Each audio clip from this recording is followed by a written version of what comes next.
Hi everyone, क्या हाल चाल है सबका? ठीक है। मेरा नाम है कल्बे अब्बास और मेरे चैनल का नाम है द लर्नर्स अकेडमी और मैं आपको द लर्नर्स अकेडमी पर खुशामदीद कहता हूँ। क्या आप अपने मुताले में कामयाबी हासिल करने के लिए बेसब्री से इंतज़ार कर रहे हैं या यानी कि आप पेपर्स की तैयारी करना चाहते हैं, कोई और किस्म का आप मुताला करना चाहते हैं, मुख्तलिफ़ मौज़ूआत पर यानी कि अपने इल्म में दिलचस्पी रखते हैं और भी यानी नोट्स वगैरह पढ़ना चाहते हैं, तो ये चैनल आपके लिए बिल्कुल ही बेस्ट रहेगा। क्योंकि मैं इस चैनल पर इंशाल्लाह ताला काफ़ी सारे मौज़ूआत पर नोटिस वगैरह अच्छे तरीके से उनको प्रिपेयर, उनके एमसीक्यूज़, उनकी डेफिनेशंस और लॉन्ग क्वेश्चंस के बारे में बताऊंगा। ठीक है। और कोशिश करूंगा कि अपने स्टूडेंट्स, अपने व्यूवर्स को अच्छे से अच्छी चीज़ प्रोवाइड की जा सके। तो ये तो था मेरा एक सिंपल सा छोटा सा एक तारुफ चैनल का। क्योंकि मैं न्यू यूट्यूब पर, तो आप लोगों की सपोर्ट की भी ज़रूरत है। तो अगर आपको वीडियो अच्छी लगे तो शेयर भी करें, सब्सक्राइब भी करें और कमेंट भी करें। कमेंट अच्छे अच्छे कीजिएगा और अपनी अपनी राय भी दीजिएगा कि किधर क्या चेंजिंग लाने की ज़रूरत है, किधर क्या चेंजिंग लाने की ज़रूरत है। क्योंकि मुझे अभी तक कोई तजर्बा नहीं है वीडियो बनाने का, ना वीडियो एडिटिंग का इतना तजर्बा है।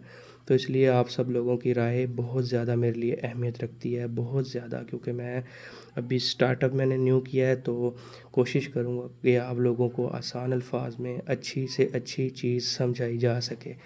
तो मैंने अपनी यानी जो स्टार्ट लिया है, तो वो मैं सोच रहा था कि मैं बायोलॉजी से स्टार्ट ले लेता हूँ। तो मैंने बायोलॉजी की यानी कि बुक 9th क्लास के, अब मतलब इम्पोर्टेंट क्वेश्चंस हैं तो वो किसी भी यानी कम्पिटिटिव एग्ज़ाम्स में भी आ जाते हैं, दूसरे एग्ज़ाम में, बोर्ड के एग्ज़ाम में भी आते हैं। तो इस तरह से मैंने कहा क्वेश्चंस की एक लिस्ट बनाई जाए, तो इस तरह से उनको शेयर किया जाए ताकि स्टूडेंट्स को थोड़े टाइम में अच्छे तरह से ये प्रिपेयर हो जाए।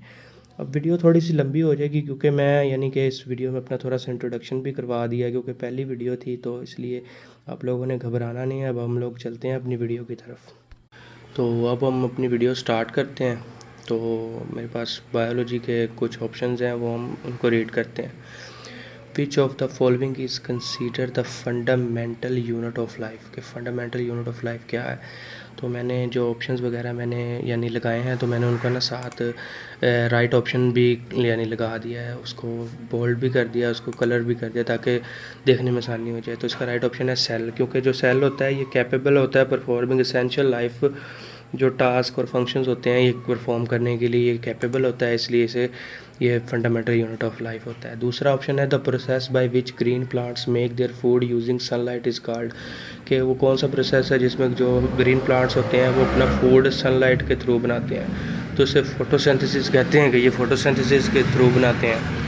तो तीसरा ऑप्शन है what is the function of nucleus in a cell, कि न्यूक्लियस का जो फंक्शन होता है सेल में क्या होता है। न्यूक्लियस का फंक्शन सेल में होता है स्टोरिंग जेनेटिक इन्फॉर्मेशन, क्योंकि जो जेनेटिक इन्फॉर्मेशन होती है वो न्यूक्लियस के अंदर ही जनरली स्टोर होती है। Which of the following is a prokaryotic cell, कि प्रोकैरियोटिक सेल क्या होता है। प्रोकैरियोटिक सेल्स का मीन होता है कि जिनमें एक प्रॉपर, एक वेल डिफाइंड न्यूक्लियस मौजूद ना हो। ठीक है। तो एनिमल सेल में भी है न्यूक्लियस, प्लांट सेल में भी है, फंगल सेल में भी। तो इसका राइट ऑप्शन है बैक्टीरियल सेल। और हमारे पास नेक्स्ट ऑप्शन है which organelle is responsible for breaking down cellular waste and cellular debris. तो इसका राइट ऑप्शन है लाइजोसोम्स, क्योंकि जो माइटोकॉन्ड्रिया है वो पावर हाउस ऑफ सेल है। क्लोरोप्लास्ट जो हैं ये यानी कि फोटोसिंथेसिस में हेल्प आउट करते हैं, और जो गाल्जी अपरेटस होते हैं ये उसको कहते हैं सोर्स पैकेज प्रोटीन, इनका यानी कि ना प्रोटीन पैक करते हैं। तो लाइजोसोम जो होते हैं ये डाइजेस्टिंग मटेरियल को और यानी कि एंजाइम वगैरह को यानी कि ब्रेक डाउन करने वाले एंजाइम रखते हैं। थर्ड ऑप्शन है हमारे पास the process by which organisms maintain a stable internal environment is known as homeostasis. इसका राइट ऑप्शन है homeostasis. What is the function of ribosome in a cell. Ribosome in a cells is यानी कि ना जो ribosomes का यानी कि function cell में क्या है, तो इसका ऑप्शन है, इसका जवाब है प्रोटीन सिंथेसिस, के जो राइबोसोम्स हैं वो प्रोटीन सिंथेसिस करते हैं। Which of the following is a characteristics of living organism के जो इनमें से कौन सी करेक्टरिस्टिक्स है जो लिविंग ऑर्गेनिजम्स में पाई जाती है। तो ग्रोथ एंड डेवलपमेंट इसका राइट ऑप्शन है, क्योंकि जो लिविंग ऑर्गेनिजम्स हैं उन्होंने ग्रोथ भी करनी है और डेवलपमेंट भी अपनी आगे करनी है, तो इस वजह से this is the right option. The basic unit of hereditary that carries genetic information is called gene. देखें इधर वर्ड से ही हम देख सकते हैं कि जीन जेनेटिक इन्फॉर्मेशन जाहिर सी बात है फिर जीन में ही होगी, क्योंकि एंजाइम होते हैं ये कैटालिटिक होते हैं, ये किसी भी रिएक्शन में वर्क करते हैं। हार्मोन भी और चीज़ है, बॉडी का विटामिन भी और चीज़ है। Which of the following is not one of the 7 characteristics of life के करेक्टरिस्टिक्स ऑफ लाइफ हैं कुछ, ठीक है, उनमें से यानी कि ये कौन कौन सी है। तो ये मूवमेंट है, सेंसिटिविटी है, ठीक है, तो ये इस तरह से इसका राइट ऑप्शन है इंजेक्शन, क्योंकि इंजेक्शन जो होता है वो टेकिंग इन फूड और other substances into body is one of the 7 commonly recognised characteristics of life. तो इसका जो राइट ऑप्शन होता है वो इंजेक्शन होता है। Which of the following is not a macromolecule found in living organism कि मैक्रोमोलिक्यूल वो कौन सा है, नॉट अ मैक्रोमोलिक्यूल जो लिविंग ऑर्गेनिज्म में पाया जाता है। तो लिपिड्स भी मैक्रोमोलिक्यूल है, प्रोटीन भी, न्यूक्लिक एसिड भी। विटामिन्स मैक्रोमोलिक्यूल नहीं है क्योंकि ऑर्गेनिक मॉलिक्यूल्स हैं, इस वजह से ये यानी कि नॉट अ मैक्रोमोलिक्यूल, ये मैक्रोमोलिक्यूल नहीं कहलाए जा सकते। What is the primary function of the cell membrane कि सेल मेम्ब्रेन का जो फंक्शन है वो क्या है। सेल मेम्ब्रेन का फंक्शन है रेगुलेशन ऑफ न्यूट्रिएंट इनटेक के न्यूट्रिएंट को अपने अंदर इनटेक करते हैं, क्योंकि इसमें यानी कि अंदर इसके वो होती है, झिल्ली होती है जिसके अंदर से न्यूट्रिएंट्स क्रॉस करके सेल के अंदर जाते हैं।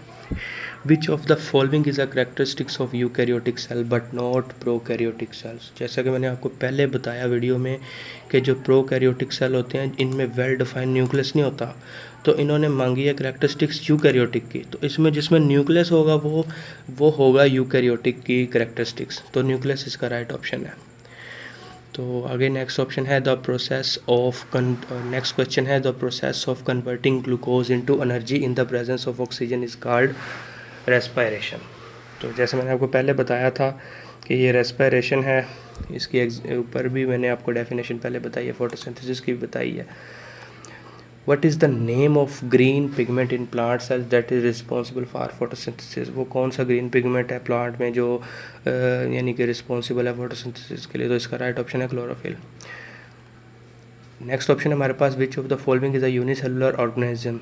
ये यूनिसेलुलर होता है एक सेल वाला, तो एक सेल वाला एमेबा है, क्योंकि ह्यूमन में भी काफ़ी सेल्स होते हैं, मशरूम में भी, ऑक ट्री में भी, तो इसका राइट ऑप्शन है amoeba. Which organelles is responsible for storing water nutrients and waste products in plant cells कि वो कौन सा ऑर्गेनेलिज है वो जो यानी प्लांट सेल में वाटर स्टोर करता है, न्यूट्रिएंट्स, क्योंकि माइटोकॉन्ड्रिया जो होता है पावर हाउस होता है, इसमें सारी पावर वगैरह होती है। क्लोरोप्लास्ट फोटोसिंथेसिस में हेल्प आउट करता है। एंडोप्लाज्मिक रेटिकुलम जो होता है ये उसको क्या कहते हैं, ये भी करता है वर्क, किस चीज़ में करता है अभी मुझे ये मेरे मतलब जहन से निकल गया है। तो जो इसका राइट ऑप्शन है वो वैक्यूल है, क्योंकि वैक्यूल में वाटर वगैरह स्टोर होता है। What is the purpose of cytoplasm in a cell के साइटोप्लाज्म का जो पर्पज़ होता है वो सेल में क्या है। तो जो साइटोप्लाज्म का पर्पज़ होता है वो हाउसिंग सेलुलर यानी कि होता है कि हाउसर्स यानी कि हाउसिंग सेलुलर ऑर्गेनेलिज को करना होता है। Which of the following is an example of A sexual reproduction के ए सेक्शुअल रिप्रोडक्शन की जो एग्जांपल है वो क्या है। इसका राइट ऑप्शन है बाइनरी फिशन, क्योंकि जो फर्टिलाइजेशन है ये सेक्शुअल रिप्रोडक्शन है और इसमें 2 स्पेशलाइज सेल होते हैं, और बाइनरी फिशन जो होती हैं ये ए सेक्शुअल होती हैं, इसमें ऑब्जर्व सिंगल सेल होता है बैक्टीरिया की तरह का, where a cell divides into 2 identical daughter cell, जिसमें आइडेंटिकल डॉटर सेल्स में तब्दील हो जाता है। और जो मियोसिस होता है ये भी एक किस्म की सेल डिवीजन है जिस जो स्पेशलाइज रिप्रोडक्टिव सेल्स होते हैं, गैमेट्स बनते हैं, इनमें स्पर्म एग होता है और number of chromosomes necessary for sexual reproduction, यानी ये भी एक सेक्सुअल रिप्रोडक्शन होता है। बडिंग होती है जो ये फॉर्म ऑफ सेक्सुअल रिप्रोडक्शन होती है, where a new organism develop from out growth of bud of parent, यानी इसमें भी यानी पुराना होता है। What is the term for gradual change in species over time through a natural selection, तो इसका राइट ऑप्शन है एवोल्यूशन, कि evolution is the right option. तो ये मेरी फर्स्ट वीडियो थी, इस वजह से थोड़ा सा मैं इसमें थोड़ा सा पज़ल भी हो गया समझाने में। अगर कोई यानी कि मिस्टेक वगैरह हो गई हो तो वो भी आप लोग नीचे कमेंट्स में मेंशन करते हैं। Thank you for watching, must subscribe my channel for more. और इसको लाइक भी कीजिएगा, शेयर भी कीजिएगा और सब्सक्राइब भी कीजिएगा। आगे मज़ीद अच्छी अच्छी वीडियोस देखने के लिए मेरे चैनल को सब्सक्राइब कर लें। अल्लाह हाफिज़, शुक्रिया।